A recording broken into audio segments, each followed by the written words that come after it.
తెలంగాణ రాష్ట్రంలో బీసీ జనగణ అంటే తెలంగాణ రాష్ట్రంలో రాష్ట్ర ప్రభుత్వం జనగణన చేశామని చెప్పి ఇప్పటికే ప్రజల ముందుకు తీసుకొచ్చారు. దీంతో బీసీలందరూ కూడా ఐక్యమై ప్రభుత్వానికి వ్యతిరేకంగా పోరాటం చేస్తున్న పరిస్థితి కనిపిస్తుంది. ఒకవైపు జనాభా ప్రాతిపదికన ఈ లెక్కలు చూస్తున్నట్లయితే దీంట్లో మరి అనేక అవకతవకలు నేను చెప్పి పెద్ద ఎత్తున ఉద్యమాలు చేస్తున్నారు. అందులో భాగంగానే ప్రభుత్వం మరొకసారి ఎవరైతే ఈ జనగణనలో పాల్గొని వారి కోసం మరొకసారి అవకాశం కల్పించింది. నిజానికి ఇప్పుడు జరిగిన జనగణన ద్వారా బీసీలకు న్యాయం జరిగిందా అని చెప్పేసి ఒక ప్రశ్న అయితే కొనసాగుతుంది. రాబోయే రోజుల్లో బీసీలదే రాజ్యాధికారం అని చెప్పి పెద్ద ఎత్తున పోరాటం చేసేందుకు సిద్ధమవుతున్నారు. అందులో భాగంగానే జాతీయ బీసీ దళ్ ప్రెసిడెంట్ కుమారస్వామి మనతో పాటు ఉన్నారు. వారిని అడిగి మరిన్ని వివరాలు తెలుసుకుందాం. ముఖ్యంగా ఇప్పుడున్న పరిస్థితుల్లో రాష్ట్ర ప్రభుత్వం తీసుకున్న జనగణన పైన మీ ఉద్దేశం ఏంటి? మీరు ఏ విధంగా స్పందిస్తారు? నేనేమంటున్నానంటే, ఈరోజు తెలంగాణ రాష్ట్ర ప్రభుత్వము సామాజిక ఆర్థిక కుల సర్వేపై చాలా అద్భుతంగా చేసింది. ఇప్పుడు ఈరోజు ఒకసారి బీసీలు దశాబ్దాలుగా ఆర్థికంగా, సామాజికంగా, రాజకీయంగా వెనుకబడి ఉన్నారు. ఈరోజు మోస్ట్లీ ఎంబీసీలు, బీసీలు మరియు సంచార కులాలు, అర్ధ సంచార కులాలు చాలా దీనాది పరిస్థితిలో ఉన్నారు. దారిద్ర్య రేఖకు దిగువ ఉన్నారు. సో వారిని సామాజికంగా అసమానతను రూపుమాపడానికి, సాంఘిక వివక్షను రూపుమాపడానికి కులగణనతోనే సాధ్యం. అందుకే ఆ రాహుల్ గాంధీ గారు కన్న కలలే కులగణన. కులగణనతోనే సామాజిక అసమానతను రూపుమాపవచ్చని అనుకున్నాడు. ఆయన జనాభా దామాష ప్రకారము రిజర్వేషన్లు కల్పించాలని ఆయన ఆలోచన చేశారు. ఆ ఆలోచనలో భాగంగానే నేడు తెలంగాణ రాష్ట్రంలో ఈరోజు కులగణన. ఈ తెలంగాణ రాష్ట్రంలో జరిగిన కులగణన దేశానికే ఆదర్శం. ఈ తెలంగాణ రాష్ట్రంలో జరిగిన కులగణన ఇది ఒక చారిత్రక నిర్ణయం, ఒక చారిత్రక ఘట్టకం. ఇది దేశాలకన్నిటికీ ఆదర్శం. ఎందుకంటున్నానంటే, రాహుల్ గాంధీ గారు దేశ విదేశాలలో కూడా వెళ్ళినప్పుడు కులగణన అంశాన్ని, బడుగు బలహీన వర్గాల అంశాలను లేవనెత్తాడు.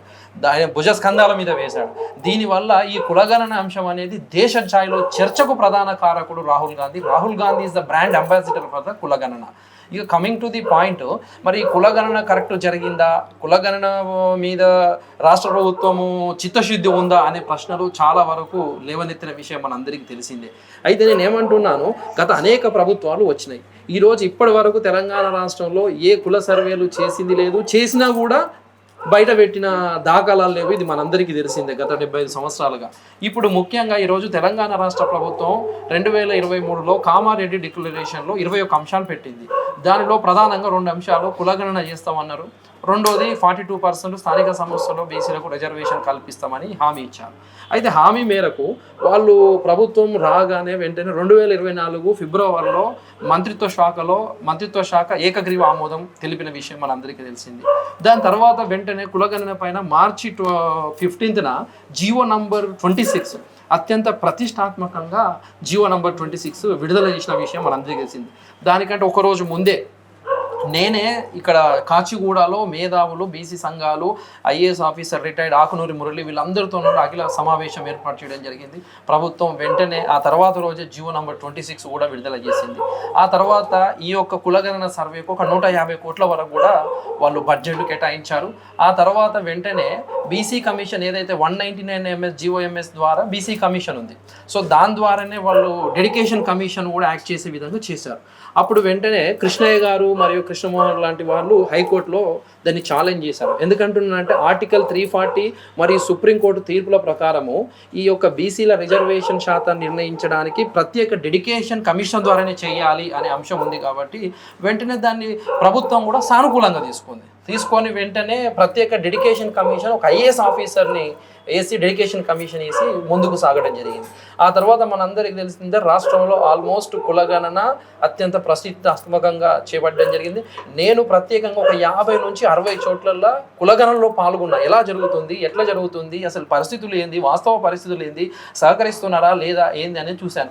ఆల్మోస్ట్ 50 రోజులు కుల సర్వే అనేది జరిగింది. వాస్తవానికి 1,03,889 అధికారులతోని, ఎన్యూమరేటర్స్తోని చేయడం జరిగింది. చాలా అత్యద్భుతంగా జరిగింది. సరే, ఏదైనా సరే కొంత సమస్యలు ఉంటాయంటే వాస్తవానికి ఇళ్లకు రానియకపోవడం, కొంత డేటా ఇవ్వకపోవడం, కొందరు సహకరించకపోవడం, ఇవన్నీ కూడా కొన్ని హైదరాబాద్లో బాగా జరిగిన పరిస్థితి మన అందరికీ తెలిసిందే. ఆ తర్వాత మొట్టమొదటిసారిగా సామాజిక ఆర్థిక కుల సర్వే చేసి ప్రభుత్వము బయటపెట్టింది అసెంబ్లీలో. ఇది మొట్టమొదటి ప్రభుత్వం. అయితే మనది తెలంగాణ రాష్ట్రంలో బీసీలది 46.25 వరకు డిక్లేర్ చేశారు.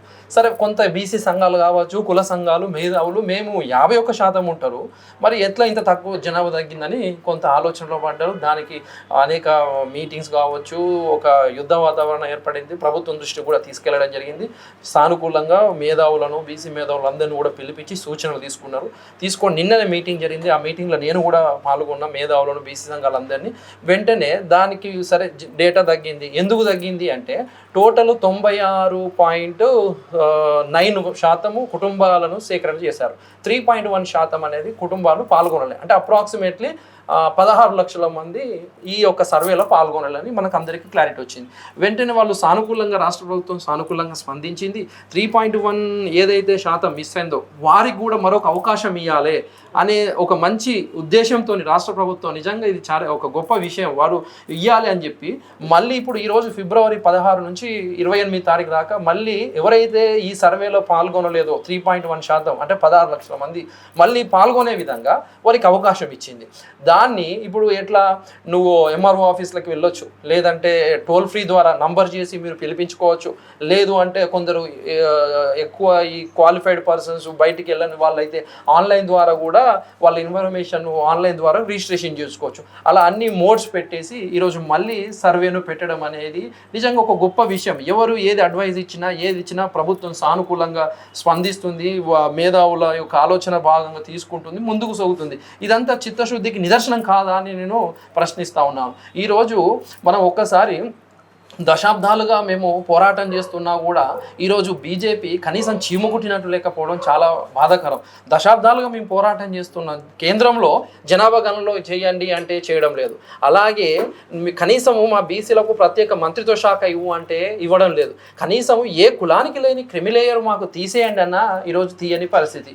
సో ఈరోజు కేంద్ర ప్రభుత్వం ఎప్పుడు పండించుకున్న పరిస్థితి కానీ దాకాలేవు. అలాంటిది రాష్ట్ర ప్రభుత్వం నేనున్నాను అంటూ ముందుకు వచ్చింది, సర్వే చేసింది, సర్వేలో సమస్యలు ఏంది దాన్ని ఓవర్కమ్ చేసింది. 3.1% పాల్గొనలేదు, 16 లక్షలు పాల్గొనలేదంటే వాళ్ళకి రీసర్వేలో భాగంగా అవకాశాలు ఇచ్చింది. ఇది వాళ్ళ చిత్తశుద్ధికి నిదర్శనం కాదా? ఈరోజు అసెంబ్లీలో ఆ బిల్లును ఆమోదం చేస్తానని ప్రకటించిన విషయం మన అందరికీ తెలిసిందే. అప్పుడు దాన్ని ప్రకటించి చట్టబద్ధ చేసి మనం కేంద్ర ప్రభుత్వానికి పంపించాల్సి వస్తుంది. అప్పుడు ఈ ప్రజా సంఘాలు, మేధావులు, అలాగే బీజేపీ మంత్రులు మరియు ఎంపీలు, తెలంగాణ రాష్ట్ర ప్రభుత్వ ముఖ్యమంత్రులు సహా అందరూ ఒత్తిడి తెచ్చి అక్కడ కూడా పార్లమెంట్లో బిల్లు ఆమోదం తెచ్చే విధంగా ఈ దశాబ్దాలుగా మా బీసీలు కన్న కలలు, ఆకాంక్ష నెరవేరే విధంగా ఈరోజు రాష్ట్ర ప్రభుత్వం చేస్తుంది. దీనికి ఎలాంటి లేదు. సరే, కొందరు పార్టీలు కొన్ని డిఫరెంట్ ఆలోచనలో భాగంగా దీన్ని బురద జల్లి మీద వేయాలనే కొన్ని కార్యక్రమాలు జరుగుతున్నాయి. అంతేకాదు రాష్ట్ర ప్రభుత్వానికి చిత్తశుద్ధి ఉంది. వారు 100% ఈరోజు దేశంలోనే ఒక చారిత్రక నిర్ణయంగా ఈ కులగణన అంశం చేయడం జరిగింది. నిజంగా పొన్నం ప్రభాకర్ మంత్రి గారు మరియు ముఖ్యమంత్రి గారు ఏ సలహాలు, సూచనలు ఇచ్చినా కూడా వాటిని తీసుకొని దాన్ని రివ్యూ చేసి ముందుకెళ్లే ప్రయత్నమే చేస్తున్నారు. ఎక్కడ ఇబ్బంది లేదు. నిజంగా hats off to the Telangana and CM Revanth Reddy. అంటే ముఖ్యంగా ఇక్కడ ప్రభుత్వాలు మారిన తర్వాత బీసీలకు సంబంధించి అసలు చాలామందికి లెక్కలోకి తీసుకోలేదు. వారందరిని ఎందుకు తీసుకోలేదు? జనాభా తగ్గింది అంటున్నారు. ఏదైతే కేసీఆర్ హయాంలోనే 46% ఉన్న జనాభా ఈరోజు అంతకంటే ఎక్కువగా ఉంటుంది. అదే లెక్కలు చూపారు. దీంట్లో తప్పులు ఉన్నాయి, అవకతవకలు జరిగాయని చెప్పేసి ప్రతిపక్షాలు ఆరోపిస్తున్నారు. అంతేకాక ప్రభుత్వంలో ఉన్న కొద్దిమంది నాయకులు కూడా ఆరోపిస్తున్నారు. అంటే 46% కాదు, కేసీఆర్ గారు సమగ్ర కుటుంబ సర్వే చేశారు. అప్పుడు ఆ సర్వే ప్రకారం 51% ఉందన్నారు. కానీ ఇది అథెంటికేటెడ్ రికార్డు కాదు. ఇది వాళ్ళు సర్వే చేసి వాళ్ళు పెట్టుకున్నది, కానీ ఎక్కడ ఏ అథెంటికేషన్ రికార్డు కాదు. బట్ ఏదైతే 51 నుంచి ఇప్పుడు 46.2 వచ్చింది. కాబట్టి అందుకే ఈ రీసర్వేలో మనందరికీ, తెలంగాణ రాష్ట్రంలోని ప్రజలందరికీ నేను శిరస్సు వంచి నమస్కరిస్తున్నాను. బీసీలు ఎవరు ఉన్నా కూడా, ఎక్కడున్నా కూడా మీరు సహకరించండి. ఈ లెక్కలలో మనం ఖచ్చితంగా పాల్గొనాలి.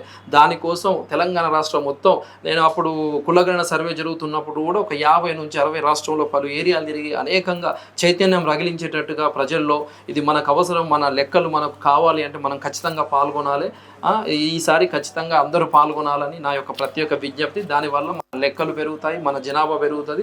జనాభా దామాషా ప్రకారం మనకు రావాల్సిన హక్కుల కోసం, అభివృద్ధి కోసం, రిజర్వుల కోసం జీవితాంతం ఊపిరినంత వరకు పోరాటం చేస్తామని తెలియజేస్తాము. ఓకే, చూసాం కదా ఇప్పుడున్న పరిస్థితుల్లో బీసీలకు న్యాయం జరగాలంటే ఈ జనాభా ఏదైతే జనగణన జరుగుతుందో లేదంటే కుల గణన జరుగుతుందో వాటిలో ఖచ్చితంగా ప్రతి ఒక్కరూ పాల్గొనాలి.